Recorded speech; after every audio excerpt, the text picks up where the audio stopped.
Tai dabar iš fotosesijos prie jūros, prie Viduržemio jūros, jaunavedžiai nuvažiavo persirengti, nes jaunoji brido su suknele, ar netgi beveik atsigulė su suknele į jūrą. Tai reikia ją persirengti, kitą suknelę, toks planas ir buvo. Ir dabar aš atvažiavau, čia visai netoli Alegrijos viešbučio, va štai ten, kur jaunavedžiai persirengs. Čia yra tokia graži palmių alėja, va čia naisva.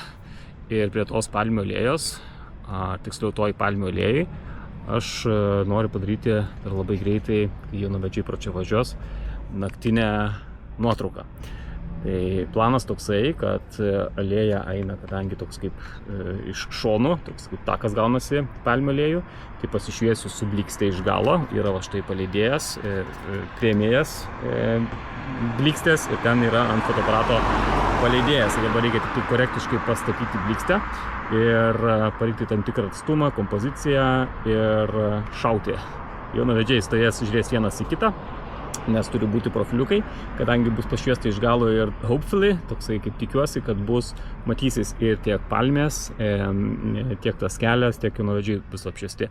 Esu be asistento, čia Ispanijoje vienas, tai reikia pastatyti kažkaip tą blikstę korektiškai, nes jinai griūna, tai gal susirasiu kokių nors akmenukų, dar gal atremsiu. Tai no pain, no gain, nesigaus tikrai, jeigu nedarysim.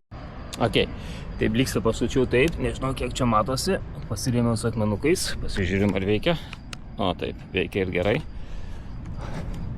Žiūrėsim atstumo atžvilgiu, kaip veikia. Štai yra palmių alėja. Taip atrodo. Gerai, blikstė ne visai per vidurį, tam, kad galėtų uždengti, užstoti vieną, būtų už vieną iš jaunavedžių. Ir dabar laukiam jaunavedžių. Gal galite paeiti šiek tiek link austėjo, Simonai? O taip, gerai. Ir vieną kojuką į priekį nedaug, labai nedaug. Kiek tenais eina? Va taip, ačiū. Gerai, o kitą šiek tiek atgal. Ačiū.